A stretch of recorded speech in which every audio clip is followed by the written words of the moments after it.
അറ്റകുറ്റപ്പണികൾക്കായി കല്ലാർകുട്ടി അണക്കെട്ടിലെ വെള്ളം വറ്റിച്ച സാഹചര്യത്തിൽ അണക്കെട്ടിൽ അടിഞ്ഞ് കൂട്ടിയിട്ടുള്ള മണലും ചെളിയും കൂടി നീക്കാൻ നടപടി വേണമെന്ന ആവശ്യം. വെള്ളം പൂർണ്ണമായി വറ്റിച്ചതോടെ അണക്കെട്ടിൽ വലിയ തോതിൽ അടിഞ്ഞു കിടക്കുന്ന ചെളിയും മണലും ദൃശ്യമാണ്. ഇവ നീക്കം ചെയ്ത് അണക്കെട്ടിന്റെ സംഭരണ ശേഷി വർദ്ധിപ്പിക്കണമെന്നാണ് ആവശ്യം.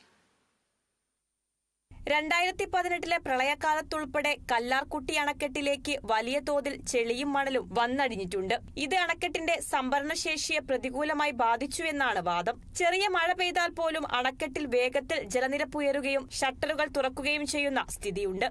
അറ്റകുറ്റപ്പണികൾക്കായി കല്ലാർകുട്ടി അണക്കെട്ടിലെ വെള്ളം വറ്റിച്ച സാഹചര്യത്തിലാണ് അണക്കെട്ടിൽ അടിഞ്ഞുകൂടിയിട്ടുള്ള മണലും ചെളിയും കൂടി നീക്കാൻ നടപടി വേണമെന്ന ആവശ്യം ഉയർന്നിട്ടുള്ളത്. ഈ ഡാമില് ചെളിയും മണലും വന്ന് അടിഞ്ഞ് വെള്ളത്തിന്റെ സംഭരണശേഷി ഈ ഡാമിൽ വളരെ കുറവായിട്ടാണ് കാണുവാൻ സാധിക്കുന്നത്.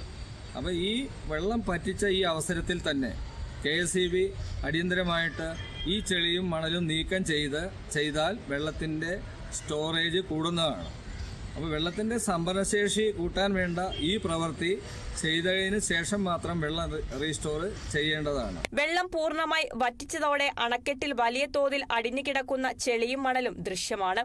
ഓരോ മഴക്കാലം കഴിയുന്തോറും അണക്കെട്ടിൽ ഒഴുകിയെത്തുന്ന ചെളിയുടെയും മണലിന്റെയും അളവ് വർദ്ധിക്കുന്ന സാഹചര്യമുണ്ട്.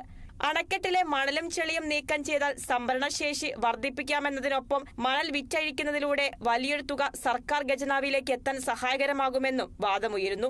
വീടുകളുടെ അടക്കമുള്ള നിർമ്മാണ പ്രവർത്തനങ്ങൾക്കായി അയൽ ജില്ലയിൽ നിന്നും അയൽ സംസ്ഥാനങ്ങളിൽ നിന്നുമൊക്കെയാണ് മണൽ ഉൾപ്പെടെയുള്ള നിർമ്മാണ സാമഗ്രികൾ എത്തിക്കുന്നത്.